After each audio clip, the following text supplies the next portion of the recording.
It's never too late to say I'm sorry. Most of the time.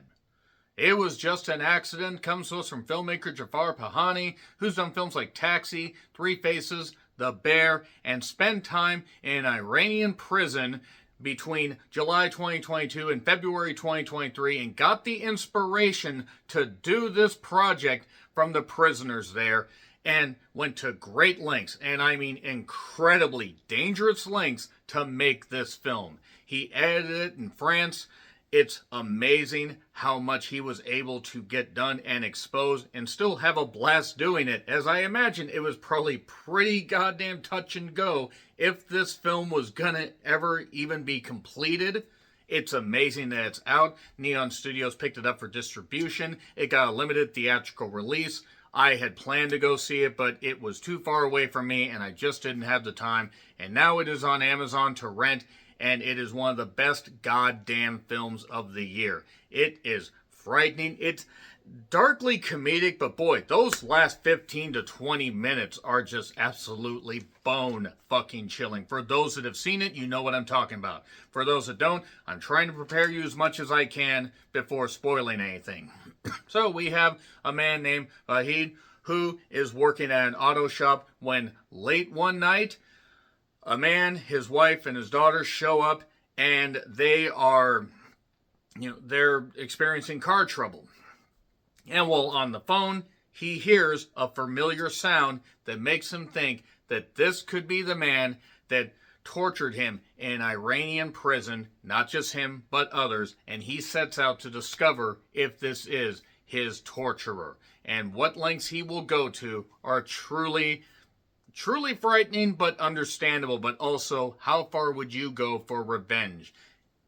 The questions are, of course, is this the actual man? Is he just so tortured by all the, the physical, the mental, the emotional torture that he went through that he will hear even something similar and think this is that person? Because he tried to put that life behind him, but he was beaten, he was bruised, he was battered, and now he wants revenge. He never thought he'd get a chance. He was having a second life, but he never thought he'd have a chance to get revenge on this person. And the performances are fucking incredible. Absolutely incredible. Vahid is great. We have Miriam, who plays the character Shiva. And we do have a character named Egbal. I think is how it's. If I mispronounce these names, I do apologize. But what I like about it is if you take a look at their character names and you take a look at their, real names, there's not that much difference. They're basically playing, maybe fictionalized versions of themselves, but they are just trying to shine a light on the corruption of the Iranian regime. And Jafar does great. He does great here. It's an hour and like 40 minutes before the end credits roll, and it does not. Once it kicks in, about 20 minutes in, it takes a little bit. But once it kicks in, it's an incredible ride. And even those first 20 minutes now, in hindsight, all makes sense as this thing wraps up beautifully, but also with some questions. It is just very frightening and very alarming how people can carry grief and carry stuff with them like this. And it really is fucking jarring. It really is. This will stick with you for a while. Now, some may argue it's not one of the best films of the year. I say it is one of the best films of the year. Some people have this as the best movie of the year. Some people feel that this is a little pretentious, so it doesn't really have a lot to say. But if you pay attention to the dialogue, which unless you speak Iranian, you will need to pay attention to the subtitles. And there's a lot. You find out a lot of what, this person, Iqbal, did. You find out a lot of, the stuff that people went through simply for existing, simply for being accused of stuff that they didn't commit. But going against the Iranian regime, that's what it's all about. And this person could be the person. They may not be the person. That stuff unfolds beautifully. And rather quickly, but not so much. The stuff's being thrown in your face. You get to find out more about these particular characters. Hamid is one particular character, I think, that has a nice little bit of depth to him, but also there are questions of, how far gone is he since he suffered a lot of this stuff. And it's just such a beautifully haunting story that I really hope Jafar gets the credit that he deserves and doesn't have to go to prison for speaking out against the bullshit of the Iranian regime. read up about that because I'm not going to go into further details, but I'm going to get into spoilers. So it's on Amazon to rent if you want to check it out. 3, 2, 1, spoilers. But this movie is fucking incredible. It really is.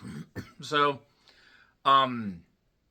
basically, we have a family driving along a road. There are a lot of wild dogs out there. One gets hit. But, one even gets hit, and it's like, he did a fine somersault. He'll make a fine gymnast. Then another one gets hit, and the kid's upset. The daughter's upset. I have to say that the scenes later with the daughter are absolutely haunting. That little girl did tremendous. Again, and I've said it before in recent reviews, and even like earlier in the summer, a lot of great performances from children in these movies, like just in movies in general that I've seen. This little girl, great job. And then the car is brought to the shop because it starts to have some issues. So then Vahid just happens to be talking to a guy named Ahmed about a van. And suddenly and one of his guys is named Rahim, one of his fellow workers, and he hears a familiar squeak from a prosthetic leg. Hears it, and you can see it in his expression. He doesn't even have to say anything. You just see it in his eyes, just the horror on his face. And just the realization that no matter how much he tries to escape that, he will never be free of it. So he basically decides to follow this guy. And he does follow him for a bit. Now, this is after the car gets repaired for a little bit. Something gets jingled or jiggled, whatever. Follows him along. And he does end up actually finding him when he's out on the street. Which those streets in Iran would give me fucking anxiety. I mean, good God. I thought the streets in Seattle were narrow. But he ends up hitting him with his car door. He traps him, he blindfolds him, and he basically takes him out and he digs a hole and he's going to bury him in the desert. And by the way, all of this is within the first 25 minutes. So he says that Rashid is his name, that it's not Eqbal, and that he lost his leg last year. These are fresh wounds, and also he has scars on his leg. They're discovered later. And basically, he's not, he he's sure it's him, but there's just enough doubt that he needs other people that he knows that were tortured by this man to prove it. So he goes talk to a friend of his named Salar. Sorry if I got that wrong. Who basically says, I made appointments for you and you got a bad kidney and everything because he's got a bad back because he was fucking tortured and also he's older. So he says, look, go talk to this lady. It turns out her name is Shiva. I did like the actress Miriam is her, or Miriam. Miriam, I think is her name, or close enough. She does a really good job. Very luxurious hair, also, I want to say. And he, Vahid, lost so much. He lost his fiance. She took her own life out of grief. All this stuff's been bubbling up inside of him. And she was filming for a wedding for Ali and Goli, I believe is her name. Like the actress played Goli. Thought she was really good too. And the bride, actually, once she hears what it is, peg leg, the gimp, she was tortured. This stuff is spread far and wide. Ali is upset about all this stuff going on, but only his guy Hami can officially identify him, I guess, because he saw his, the scars on his legs. So they go to get him, and they do get him. They find him in the goddamn street. But first they stop and they get earplugs so he can't hear their voices and medicine to knock him out. And he's kept in his trunk, by the way. He's not kept in the hole this whole time.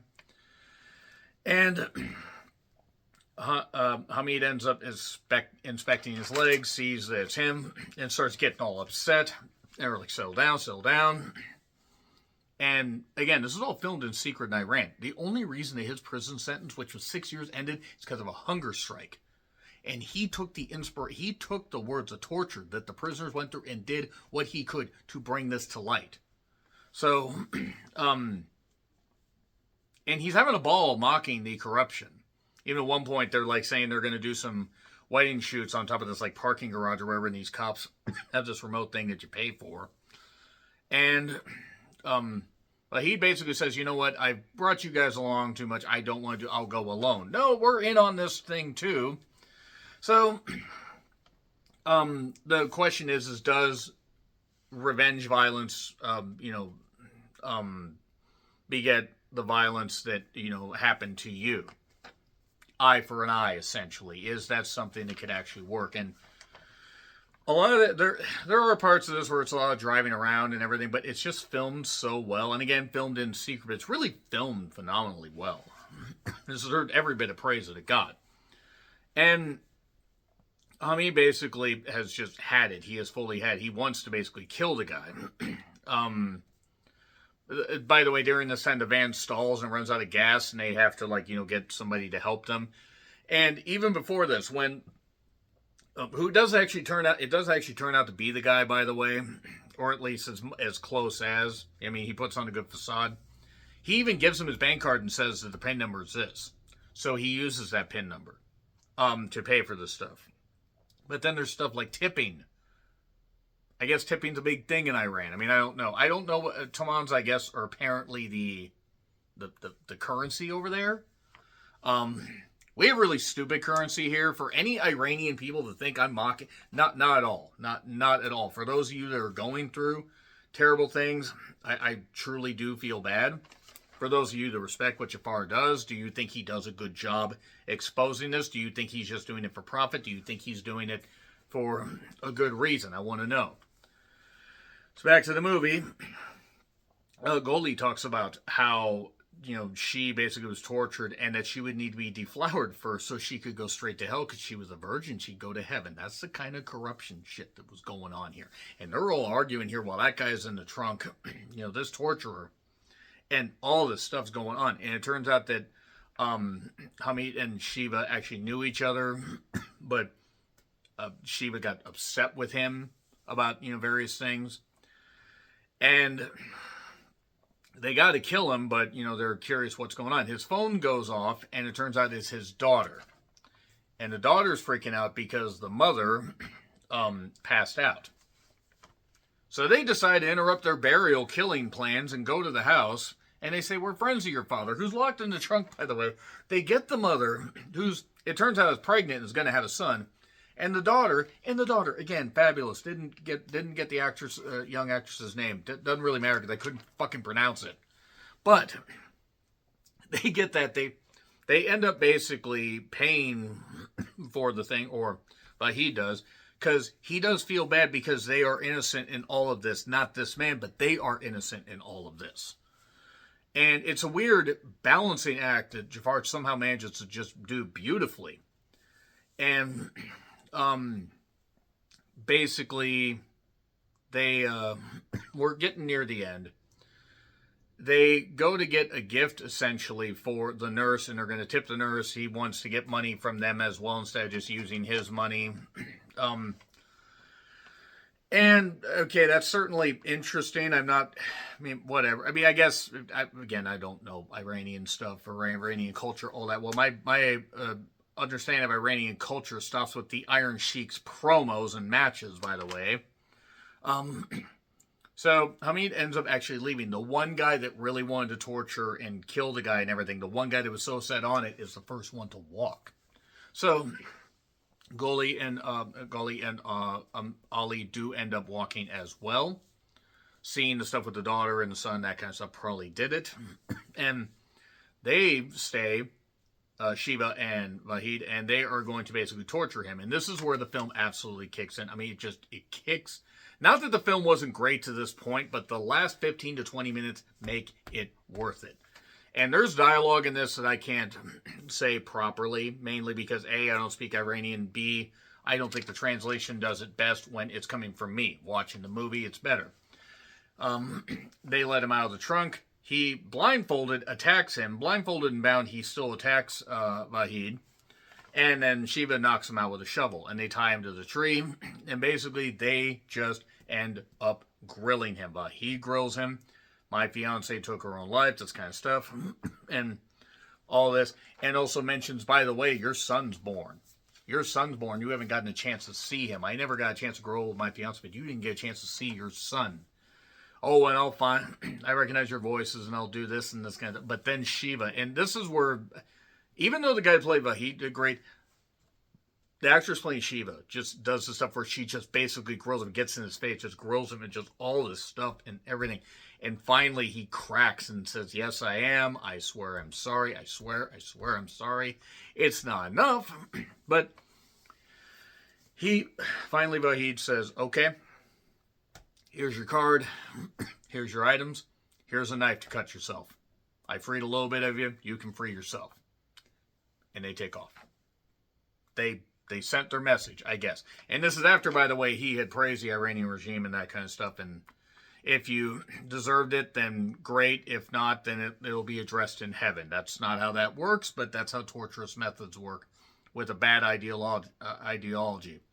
So, Vahid was returned to his life. He's going to help his family, do whatever. I guess they're getting ready for, the wedding. Ali and Gully's wedding. I think, because this took place over a day. And then he hears a leg squeak. And it goes for a bit, and it goes for a bit. And it's just a shot from behind of Vahid. Is he really there? Is he still haunted by it? Did he make a mistake letting him go? And then it fades to black. And it was just an accident. All because they hit a dog. All because he hit a dog. He finally got his comeuppance, at least as much as he could. A+, it was just an accident, is phenomenal. If I explained the plot badly, I do apologize, but there we go. So, A+, one of the best films of the year. Let me know your thoughts in the comments. Like, share, subscribe, Twitter, Letterboxd, Blue Sky handles in the description. I'm John Ritland, and until we revisit a bad regime again, happy trails to you.